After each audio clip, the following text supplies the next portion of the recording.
Ndray mavaloha vetivety mikasika fifaninanana izay karakarain'ny eto anivon'ny fandarana mahery.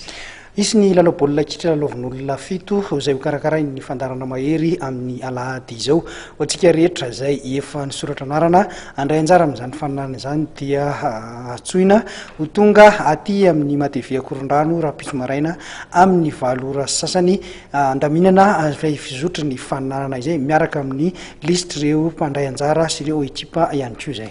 9 moa no nisoratra anarana fa handray anjara amin'izay fifaninanana izay ho tanterahana amin'ny faran'ny herinandro iny ka solitenan'izy ireo zany no andrasana sy angaviana handalo aty amin'ny Matevy Akorondrano izay Rapiso Maraina manomboka amin'ny 7 ora sasany ka hatramin'ny 7 eo anatrika ny fivoriana voalohany zany andaminana ny zavadrehetra mikasika izay fifaninanana izay.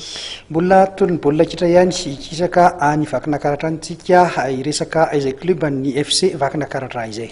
Herinandro vitsivitsy lasa izay dia nandeha resaka fa dia rava ity ekipan'ny FC Vakina Karatra ity. Nilaza nefa ireo tompon'andraikitra sy ny mpitantana fa dia tsy marina velively izay ho profon'izay anisan'ny profon'izay dia anisy sabotsy teo nanomboka ary ny fampivondronana ny mpilalao tamin'ny alalan'ny lalao ara-piralahiana izay nitanterahana tetsy amin'ny kianjan'ny Mahamasina ihany.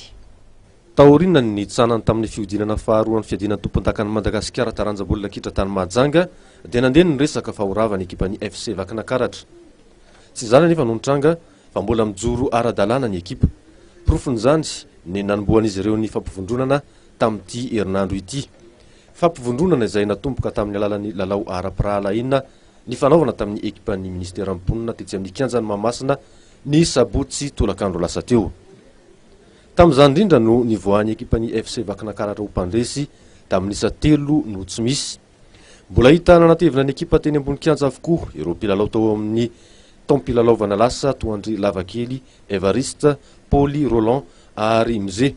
Itoy amin'ny alalan'ny fanatanjaham-batana sy ny fandehanana andratolalaho an'ny Bongolava moa ny fandaharam-potoana ny FC Vakina Karatra. Ny fanomanana moa zany taorinan'le deuxième phase dia androany ndray vao miverina manao regroupement ny FCV ka ny manomboka androany zany hiditra tsikelikely amin'ny fanomanana ny taom-pilalaovana manaraka eo ny FCV.